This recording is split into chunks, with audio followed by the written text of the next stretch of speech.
श्रोते हो नमस्कार. श्रोते हो सध्या दिनांक 1 ते 8 मार्च हा सप्ताह आपण जागतिक महिला सप्ताह म्हणून साजरा करतो आणि या सप्ताहाच्या अनुषंगानं आपण महिलांच्या सर्वांगीण विकासासाठी विचारसुद्धा करतो. त्यात आरोग्य हाही एक सर्वात मोठा महत्त्वाचा मुद्दा आहे.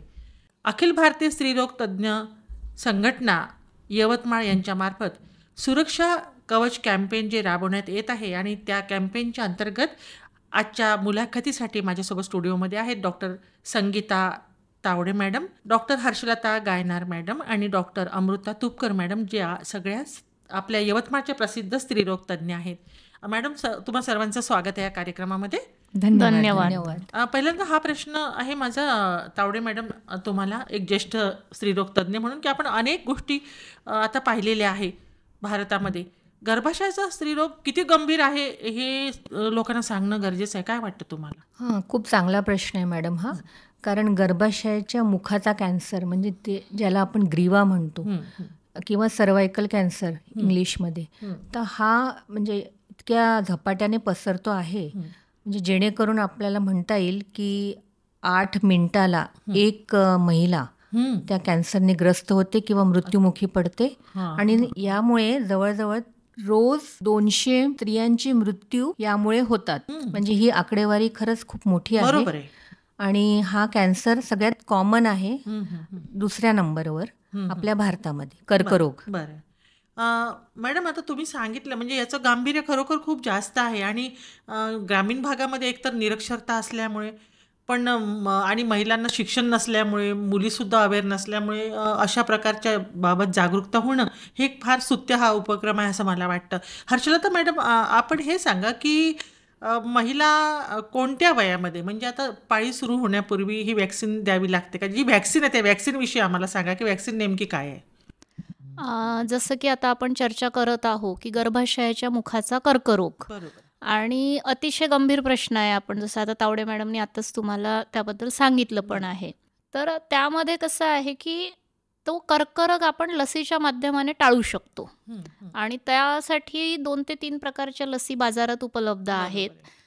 वेगवेगळे त्याचे कंटेंट्स असतात आणि वेगवेगळे त्याचे प्रकार असतात आणि ते आपण वैद्यकीय सल्ल्यानेच घेतलं पाहिजे. कुठला प्रकार घ्यायचा तो तुम्हाला म्हणजे डॉक्टर्स किंवा आमच्याकडे आल्यानंतर किंवा कोणी स्त्रीरोग तज्ज्ञ त्याबद्दल सांगेल. पण शक्यतोवर कसं असतं ना की हा आजार ज्यामुळे पसरतो, जसं खास करून हा ह्युमन पॅपिलोमा व्हायरस म्हणून एक विषाणू आहे.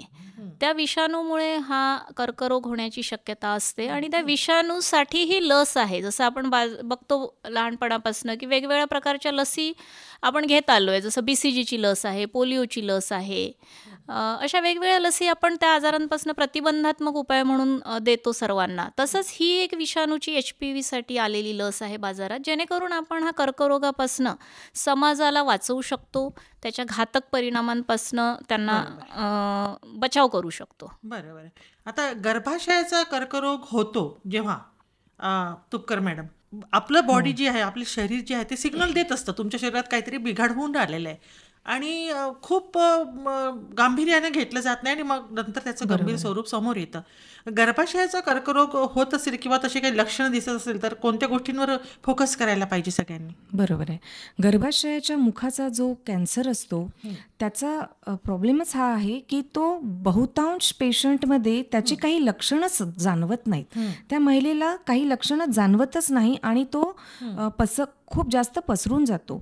आणि हा कॅन्सर त्याचे जर काही लक्षणं जाणवलेच तर त्याच्यामध्ये असे काही लक्षणं जाणवतात की अवेळी ब्लिडिंग होणं, बरोबर, म्हणजे पाळीच्या व्यतिरिक्त 2 पाळीच्या मध्ये अधेमध्ये असं स्पॉटिंग होणं, थोडंसं ब्लड मिक्स डिस्चार्ज जाणं किंवा संबंध राहिल्यानंतर स्पॉटिंग होणं, अशी काही लक्षणं जाणवतात. पण त्याकडे युज्युअली दुर्लक्ष केलं जातं. किंवा पांढरं पाणी जाणं, आणि त्याला आपण पॅथॉलॉजिकल म्हणतो की ते पांढरं पाणी जातं, त्याला वास येतो, खाज राहते. अशा पांढऱ्या पाण्याची जर व्यवस्थित ट्रीटमेंट आणि डायग्नोसिस नाही झालं तर कॅन्सरचं सुद्धा हे एक लक्षण असू शकतं. आणि जे आणखीन बाकी इतर कॉमन लक्षणं आहेत, जसं की भूक न लागणं किंवा मग थकल्यासारखं जाणवणं, खूप रक्त कमी होणं, बरं. अशक्तपणा जाणवणं, असे सुद्धा काही वेग लक्षणं सुद्धा जाणवू शकतात. परंतु सगळ्यात महत्त्वाचं आहे की तुम्ही हे होऊ नये म्हणून त्याचं जर असे काही लक्षणं जाणवले तर स्त्रीरोग तज्ज्ञांकडे जाऊन तुम्ही लगेचच त्याचं प्रॉपर डायग्नोसिस करून मगच ट्रीटमेंट घ्या. आणि हे होऊ नये म्हणून काही स्क्रीनिंग मेथड्स अवेलेबल आहेत, तर त्याचा सुद्धा तुम्ही अवलंब केला पाहिजे. तुपकर मॅडम, तुम्ही उल्लेख केलाय की काही पॅथॉलॉजिकल टेस्ट किंवा काही चाचण्या कराव्या लागतात. आता तावडे मॅडम, तुमच्याकडे पेशंट आले आणि त्यांच्यामध्ये काही लक्षणं तुम्हाला म्हणजे एक संशय जर आला त्या विषयाचा, आपण कोणत्या चाचण्या सांगता नेमक्या? हां, जसं अमृताने सांगितलं आहे की ही लक्षणं ज्या स्त्रियांमध्ये असतात तर त्यांना हा कर्करोग असण्याचे चान्सेस जास्त असतात. तर यामध्ये प्रथम आपल्याला त्यांची हिस्ट्री घ्यावी लागेल, म्हणजे ते आपल्याकडे कशासाठी येतात. बरोबर. बरेचदा असं होतं मॅडम की कारण वेगळं असतं आणि त्याचं निदान वेगळं होऊन जातं. तर बरेचदा लघवीच्या समस्या घेऊन महिला आमच्याकडे येतात की आम्हाला व्यवस्थित लघवी होत नाही. मग जेव्हा आम्ही त्यांचं तपासणी करतो, म्हणजे योनी मार्गातनं जी काही अवेलेबिलिटी आहे तर ते सगळं बघून त्याच्यामध्ये आम्हाला कधी कधी दिसतं की तिथे एक ग्रोथ झालेली आहे, म्हणजे त्याची वाढ झालेली आहे कॅन्सरची, आणि तो कॅन्सर असा आजूबाजूला पसरलेला आहे इतर याच्यामध्ये. तर त्यामध्ये ही झाली आता लेट स्टेजमध्ये येणाऱ्या महिलेची कथा. पण जर आपल्याला लवकरच या कॅन्सरवर मात करायची आहे तर एकदम अगदी प्राथमिक स्टेजमध्ये ज्या महिला येतात आपल्याकडे पांढऱ्या पाण्याची लक्षणं घेऊन, समस्या जी आहेत, तर त्यासाठी तुम्हाला मग त्यांच्या पांढऱ्या पाण्याची तपासणी, म्हणजे त्याच्यामध्ये एक सायटॉलॉजी आहे, त्याच्यासाठी आपल्याला पॅथॉलॉजिस्ट मदत घ्यावी लागते. हो. आणि HPV सायटॉलॉजी आहे, मायक्रोस्कोपी आहे, एक पॅप स्मिअर टेस्ट आहे. हा, तर पॅप स्मिअर टेस्ट तर मला वाटतं सर्व महिलांना आता माहिती आहे, कारण याचे बरेच कॅम्प्स पण होतात. तर या पॅप स्मिअरमध्ये सुरुवातीला आपल्याला जर काही मायक्रोस्कोपिक वेगवेगळे सेल्स किंवा असं काही वेगळं आढळलं तर याच्या पुढे जाऊन आपल्याकडे आजकाल एक कॉल्पोस्कोपी म्हणून टेस्ट आली आहे. तर जसं दुर्बिणीद्वारे आपण बघतो पोटाची टेस्ट होते, त्याला गॅस्ट्रोस्कोपी. तर ही स्कोपी म्हणजे दुर्बिणीद्वारे तुम्हाला त्या अवयवाची तपासणी करणे. तर गर्भाशयाच्या मुखाचा जो कॅन्सर आहे तर त्याला आपण ग्रीवा असं म्हणू. तर त्यामध्ये आपण एक व्हिडिओ कॉल्पोस्कोपी करू शकतो. म्हणजे ते कॉल्पोस्कोप एक मशीनद्वारे त्या भागाचं व्यवस्थित निरीक्षण आपण करू शकतो. हर्षलता मॅडम, आता आपण असं म्हणूया, कॅन्सर म्हटल्यानंतर एक पॅनिक म्हणजे भीती असतेच ती, कारण डेथ रेट आहे त्याच्यामध्ये. नक्कीच. पण कसं आहे, प्रिकॉशन घेणं गरजेचं आहे. आणि आपण असं आता ऐकतोय की म्हणजे आजच्या जे चर्चेचं औचित्य आहे की एक लस निघालेली आहे गर्भाशयाच्या मुखाचा कॅन्सर टाळण्यासाठी. आता ही लस घेण्यासाठी कोणकोणत्या गोष्टी पाहिल्या जातात, म्हणजे वय म्हणावं किंवा काय आहे, म्हणजे वयाचंही काही बंधन आहे?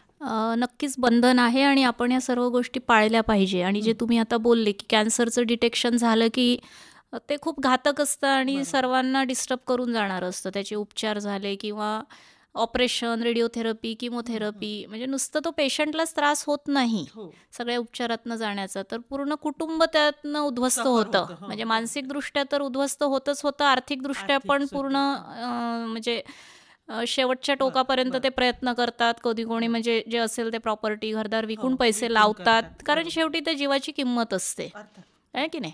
तर आता आपण एक इथे हेच बघायला पाहिजे की पुढे चालून एवढं सगळं खटाटोप करण्यापेक्षा पहिलेच जर आपण प्रतिबंधात्मक जर उपचार केले आणि ती लस वेळेमध्ये सगळ्यांना दिली तर त्याचे आपल्याला रिझल्ट्स असे मिळतील की आपण कॅन्सरपासनं 60% ते 70% स्त्रियांना वाचवू शकू, आहे की नाही. आणि ती लस आता आपण बघितलं मगाशीच की ते कुठल्या विषाणूमुळे होते आणि त्याचा सोर्स आहे लैंगिक संबंध. एक मॅक्झिमम मेन कारण ते आहे.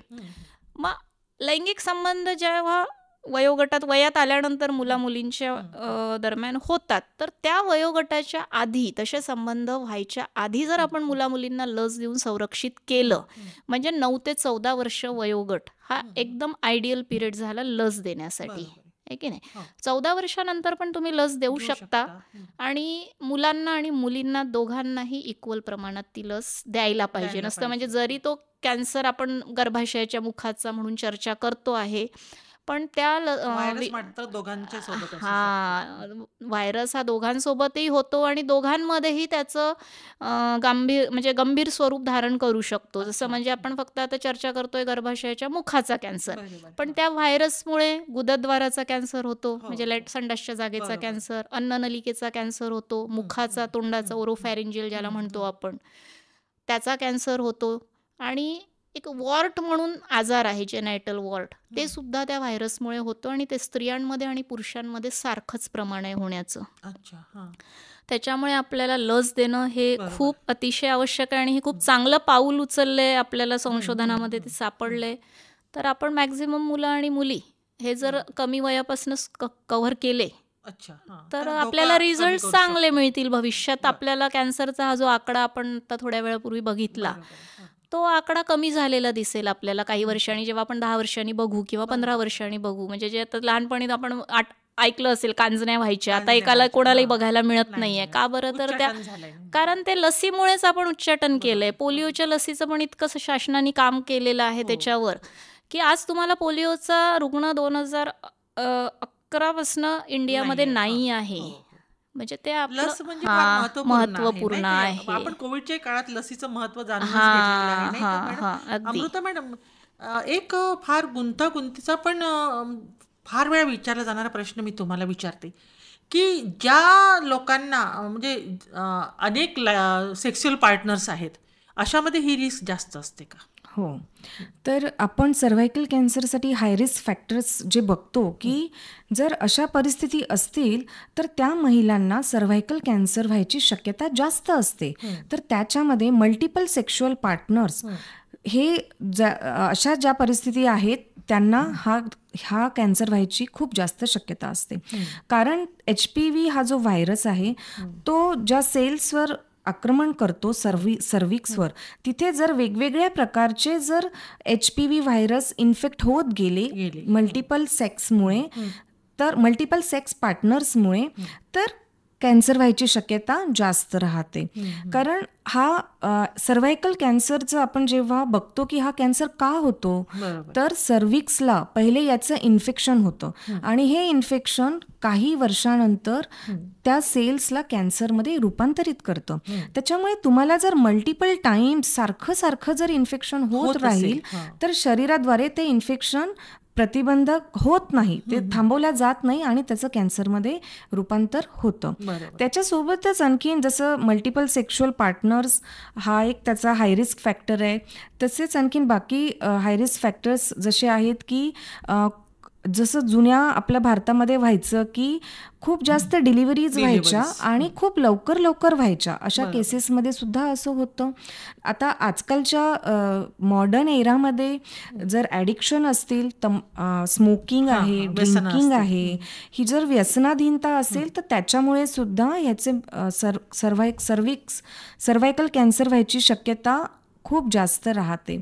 नंतर अर्ली सेक्स, जसं की आजकाल आपण बघतो की पहिले लग्नानंतरच सेक्शुअल ॲक्टिव्हिटी चालू व्हायची, परंतु जर लग्नाच्या आधी आता अर्ली एजमध्ये जर सेक्स चालू होत असेल तरी सुद्धा तुम्ही प्रोलॉंग ड्युरेशन तुम्ही एक्सपोज होता HPV व्हायरसला, त्याच्यामुळे सुद्धा कॅन्सर व्हायची भीती आहे. म्हणून अलीकडच्या काळातली कारणं वेगळी आहेत की तुम्हाला मल्टिपल सेक्शुअल पार्टनर्स असणं, ॲडिक्शन्स असणं आणि अर्ली सेक्स चालू होणं, याच्यामुळे आपण आता ऐकणाऱ्या यंगस्टरला सांगूया की भारतीय संस्कृतीने जे निकष लावून दिलेले आहे, जे बंधनं लावून दिलेले आहे, ते तुमच्या जीवाच्या म्हणजे जीविताला हानी होऊ नये म्हणून सुद्धा किती महत्वाचे आहे. आणि हा एक असा व्हायरस आहे की इव्हन कंडोम जरी तुम्ही घातलं असलं तरी सुद्धा स्किन टू स्किन कॉन्टॅक्टमुळे सुद्धा तुम्हाला ते इन्फेक्शन होऊ शकतं.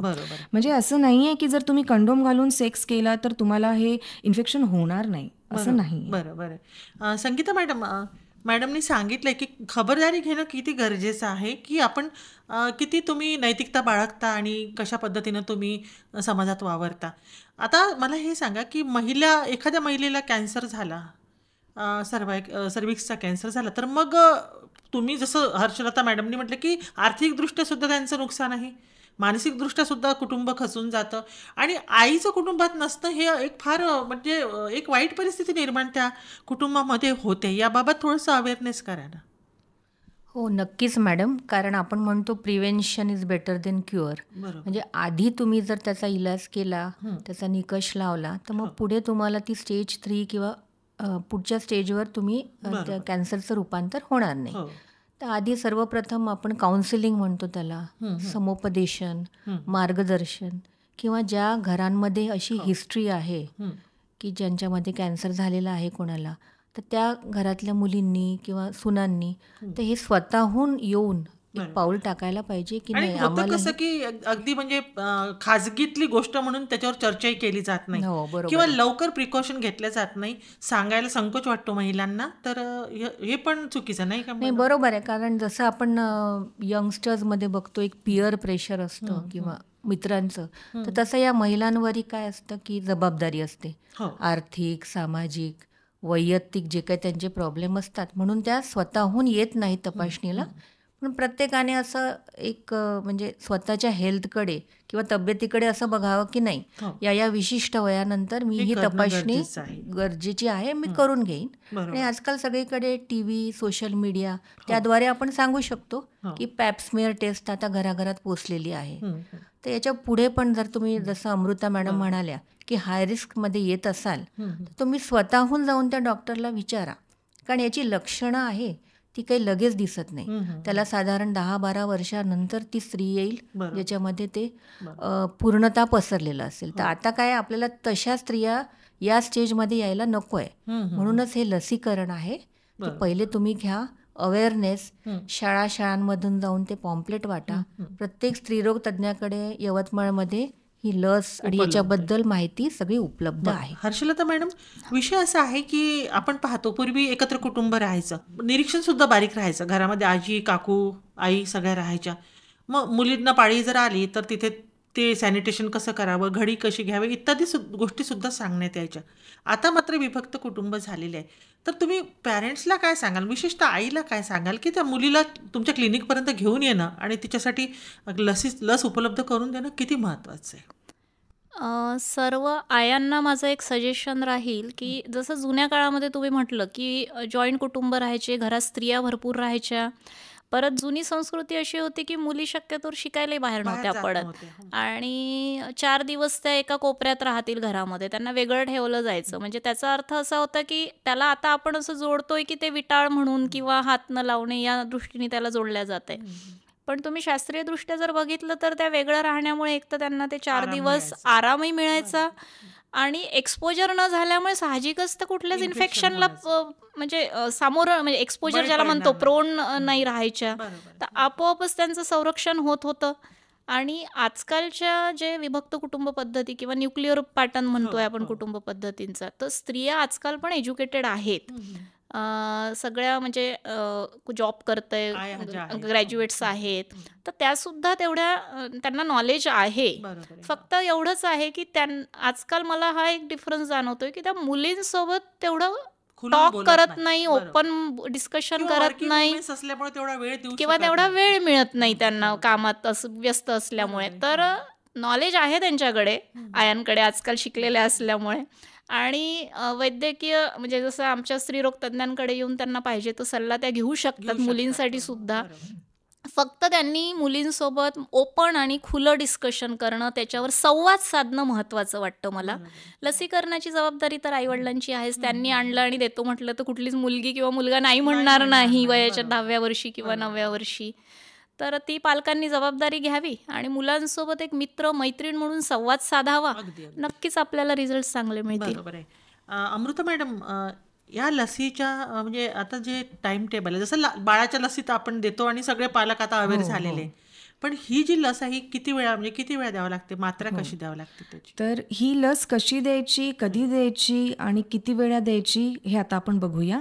त्यापूर्वी मलाही असं सांगावंसं वाटतं की हा एक एकुलता एक असा कॅन्सर आहे, सर्व्हायकल कॅन्सर, की ज्याच्यावर लस उपलब्ध झाली आहे. बरोबर. बाकी कुठल्याच कॅन्सरवर तुमच्याकडे अशी ट्रीटमेंट नाही आहे.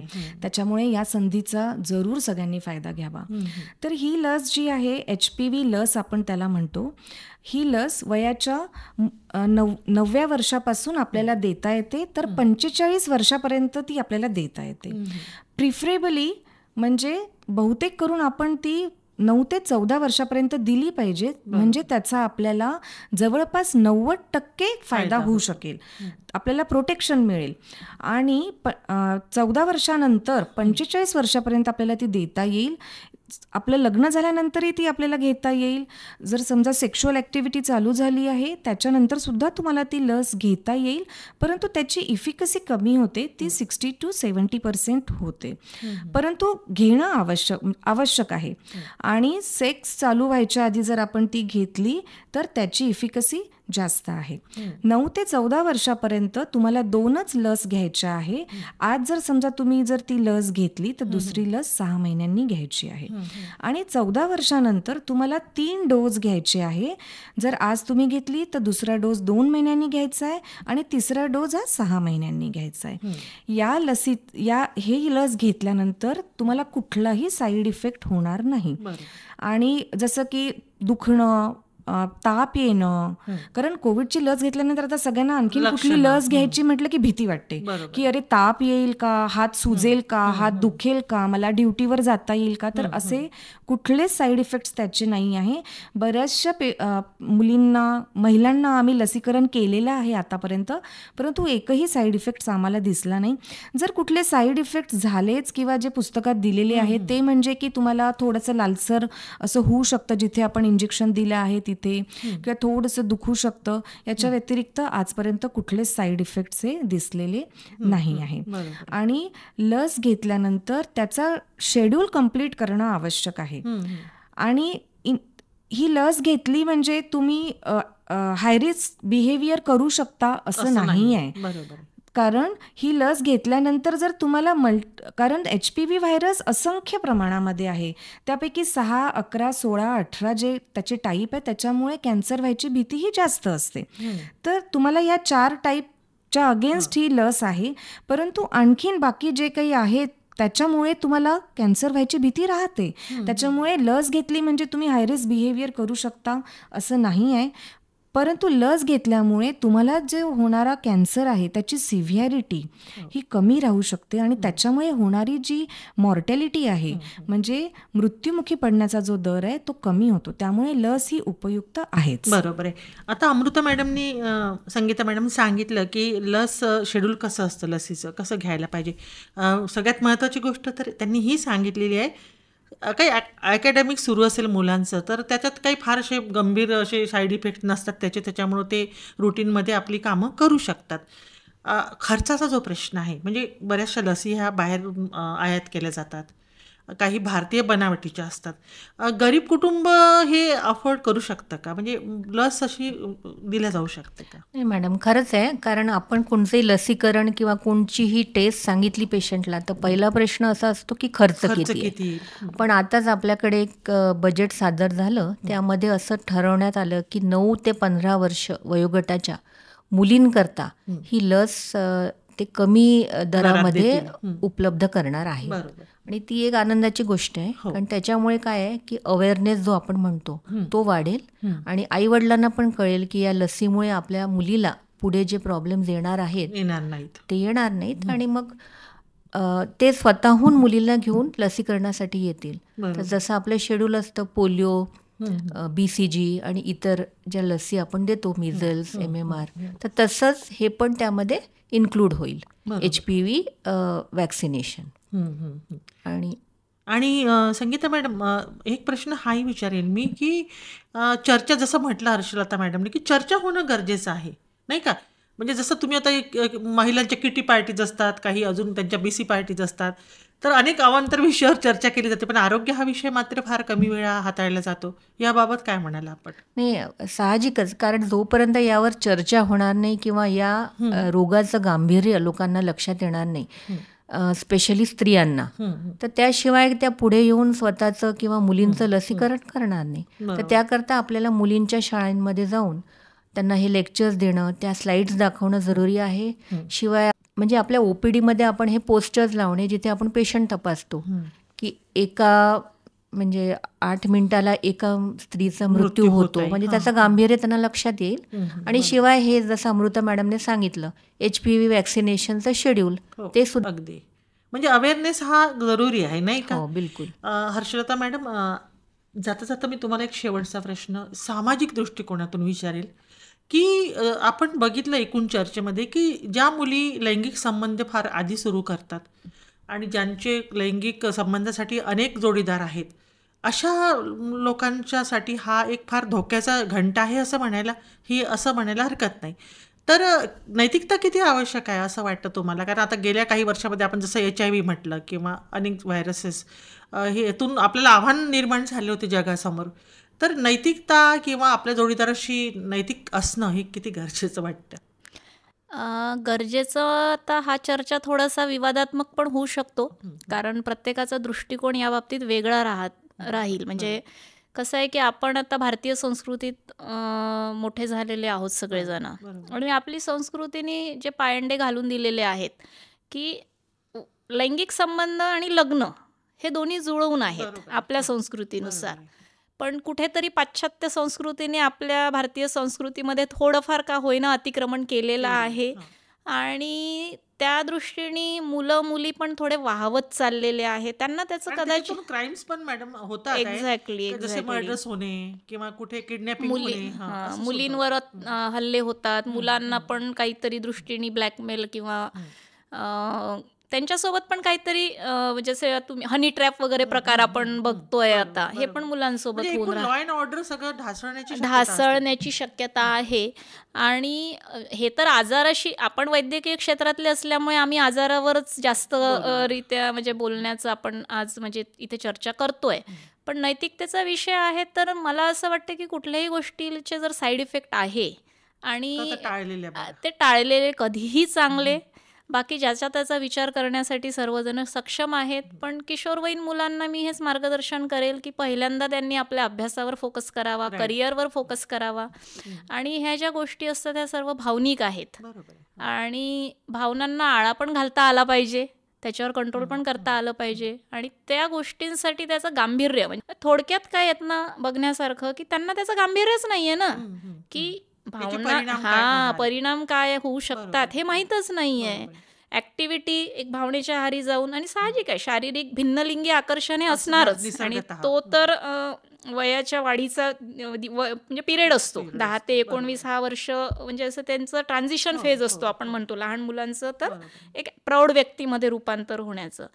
तर त्याच्यामध्ये ते त्या आकर्षणापोटी एकमेकांकडे ओढल्या जातात, पण त्याचे परिणाम काय आहेत, त्यांच्या आरोग्यावर कसे काय दुष्परिणाम करू शकतात हे त्यांना माहीत नाही आहे. त्याच्यामुळे परत मी अजून तेच मुद्दा म्हणेल की आई वडिलांनी मुलांचे मित्र बना, आणि त्यांना त्याचे सगळे परिणाम समजावून सांगा, आणि मोकळं बोला. म्हणजे मुलांना कळेल की अरे हे काहीतरी असं होऊ शकतं, माझ्यासोबत घडू शकतं, म्हणजे ते वाहवत जाणार नाही. असलेल्या ज्या गोष्टी आहे वैद्यकीय दृष्टिकोनातून तुमच्या जीवाशी तुम्ही खेळताय हेही त्यांना सांगणं गरजेचं आहे. अगदी म्हणजे आता आपण चर्चा करायला बसलो सर्व्हायकल कॅन्सर बद्दल, लसीबद्दल, पण त्याच्याशी निगडीतच या गोष्टी आहेत ना, म्हणजे नुसतं एकच दुष्परिणाम नाहीये. बरोबर आहे. अमृता मॅडम, जाता जाता आपण काय सांगाल? मला सर्व आपल्या यवतमाळमधल्या भगिनींना, मैत्रिणींना सांगू इच्छिते की ताई, माई, अक्का, HPV लसीकरणाचा निर्णय करा पक्का, आणि सर्व्हायकल कॅन्सरला द्या धक्का. वा वा. तर doctor Sangeeta Tawde madam, doctor Harshlata Gaynar madam आणि डॉक्टर अमृता तुपकर मॅडम, आपण स्त्रीरोग तज्ज्ञ म्हणून मोठ्या जबाबदारीने आज ही चर्चा घडवून आणलेली आहे. आणि मला असं वाटतं हे फार गरजेचं आहे की समाजामध्ये एखाद्या गोष्टीचा प्रतिबंध करायचा असेल तर त्याची जागरूकता निर्माण करणं तेवढंच गरजेचं असतं. तर तुम्ही तिघी आलात, आणि इथे जी गर्भाशयाच्या मुखाचा कॅन्सर टाळण्यासाठी ज्या लसीविषयी आपण चर्चा केली त्याबद्दल मी आकाशवाणीच्या वतीनं आभार मानते आणि तुमचा निरोप घेते. नमस्कार. नमस्कार आणि धन्यवाद.